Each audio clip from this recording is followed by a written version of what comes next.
Imagina que você está jogando xadrez num campeonato super importante e se você empatar a partida, você perde, você não consegue seguir no campeonato. Se você perder, você também perde. O único jeito é ganhar, você precisa ganhar a todo custo.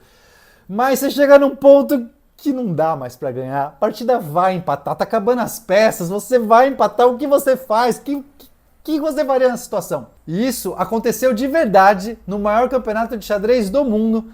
Mas não se preocupa, que se você não entende xadrez, não tem problema, porque esse vídeo não é sobre xadrez, é sobre essa situação e em como a teoria dos jogos poderia resolver isso na vida real. Vem!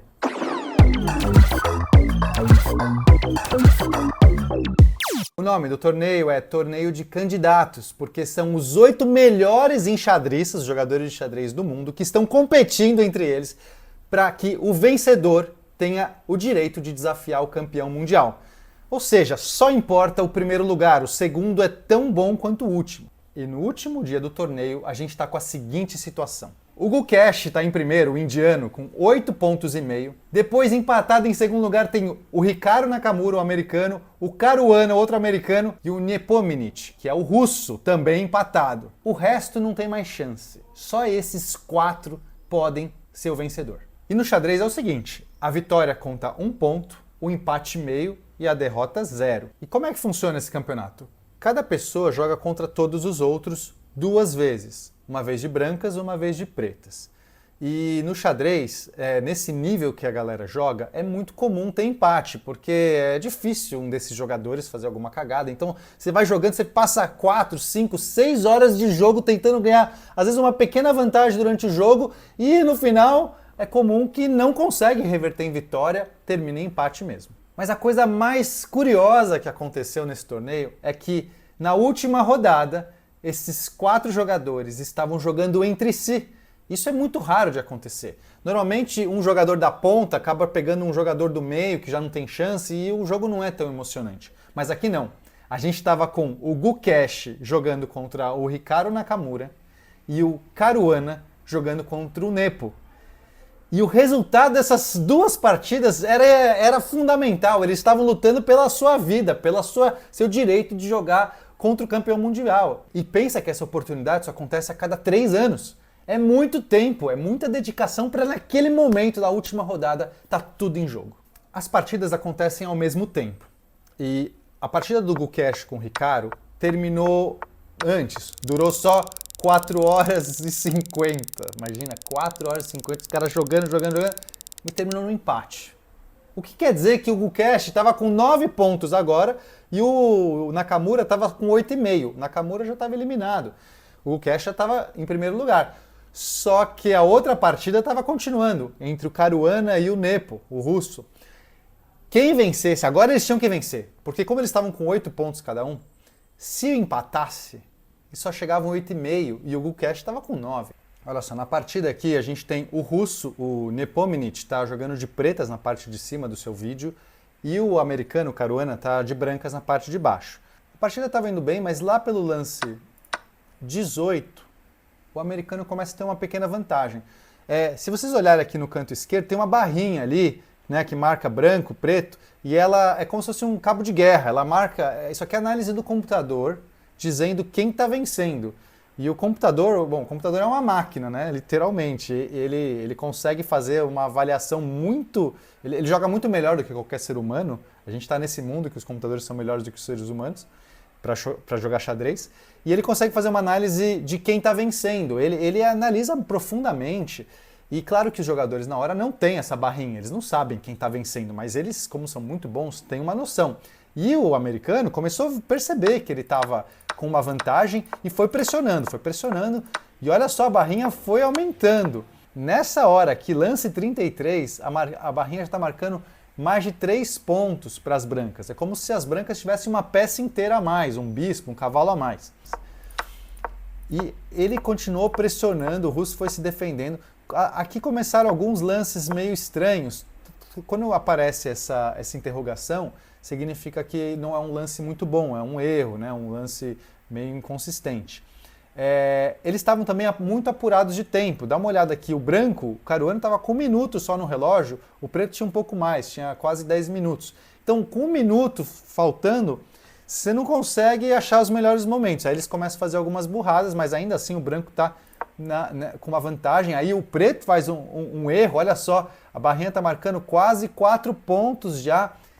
Aqui o Caruana está com a mão praticamente na vitória. Olha, o russo erra de novo, ele está ganho, mas de repente não está mais ganho. É muito difícil os jogadores encontrarem esses melhores lances, porque eles não sabem que eles estão ganhos. A situação é super complexa. A barrinha sabe tudo, mas os jogadores não sabem. O que importa é que eles jogam muitos lances. Essa partida se estendeu por quase 6 horas de jogo. 6 horas de jogo. Nesse momento, o tabuleiro já está muito simplificado, só tem uma rainha para cada lado e aqui a situação já ficou fácil de analisar. Eles sabem que agora eles não têm mais como ganhar, porque é tão simples agora que não tem como um jogador desse nível cometer uma gafe, cometer um erro que vai dar a vitória para o outro. O empate é certo. Só que eles não querem empatar, eles não podem empatar. O empate é a derrota dos dois. Num jogo normal de xadrez, eles apenas concordariam, dariam as mãos e falariam: ok, empatamos, não tem o que fazer, vamos para casa, próximo jogo. Mas esse é o último jogo. E o empate os dois perdem.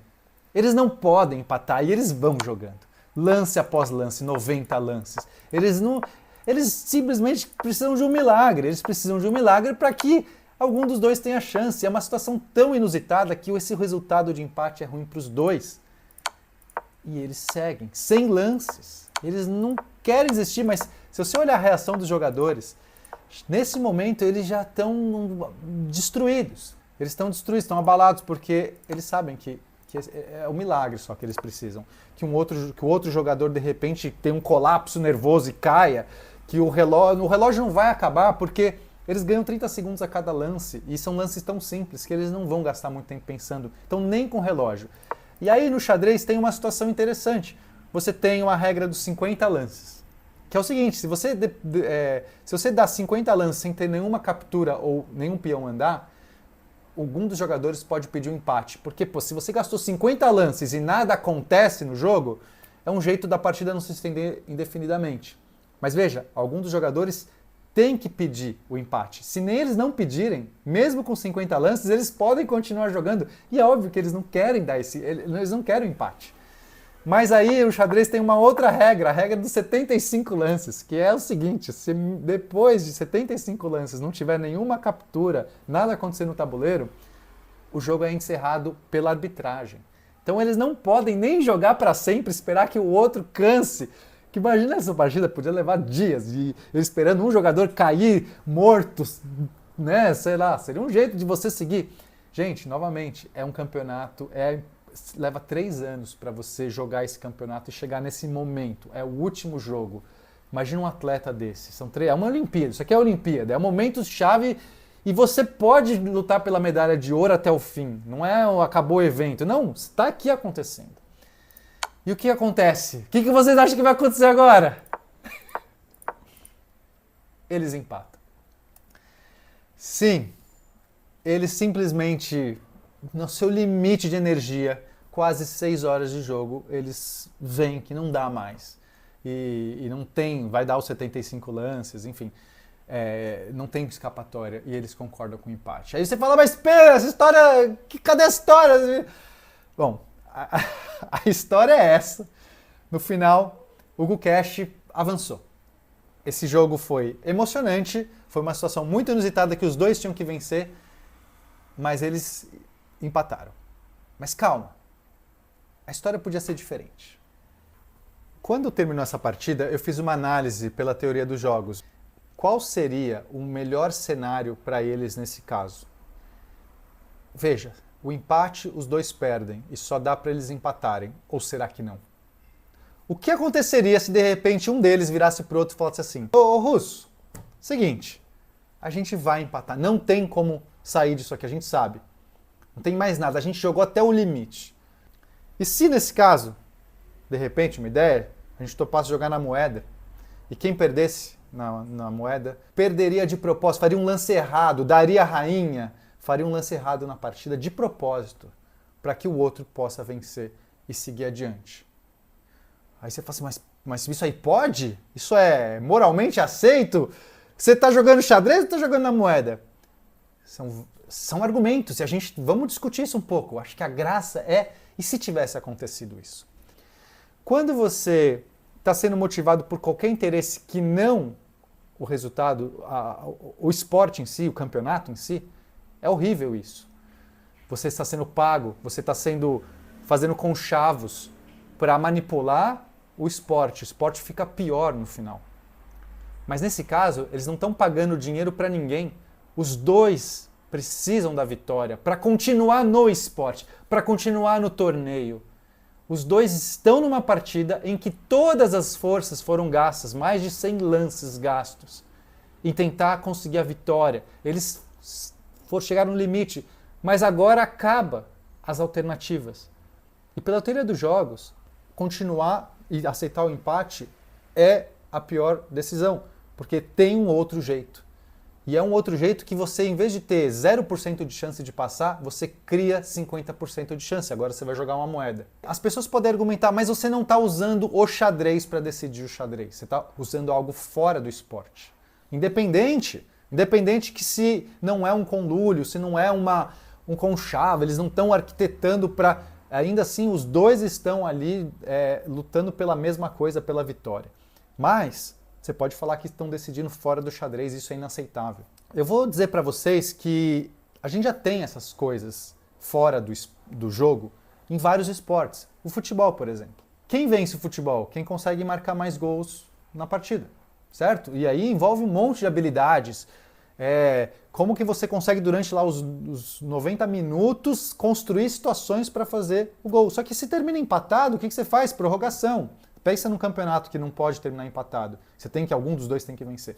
Prorrogação. E se termina a prorrogação sem empates, o que acontece? Pênaltis. Peraí. É campeonato de futebol ou de pênalti? Perceba que a gente já cria mecanismos em esportes que você decide fora do esporte. Porque você no final fala assim, então é o seguinte, quem marcar um gol no pênalti, que é outra situação, que vai depender de goleiros, de batedores, vai vencer a partida, mas não é futebol mais. Eu sei que na regra do futebol hoje já está dentro do pênalti, mas a gente já nasceu com esse cenário. Imagina a primeira vez que inventaram o pênalti para decidir um jogo. O jogo estava acontecendo e horas de jogo e prorrogação, alguém falou assim, não, gente, não dá mais pra gente continuar aqui, vamos inventar um outro jeito de decidir isso. Para o jogo, põe uma bola no pênalti, chuta cada um, quem marcar mais ganha. Isso não é futebol. É como se poderia ser qualquer coisa, vamos fazer um campeonato de embaixadinha para ver quem leva. A pessoa pegou um elemento do futebol, que no caso é o pênalti, e decidiu-se que quem vencer aquela habilidade acaba vencendo o jogo.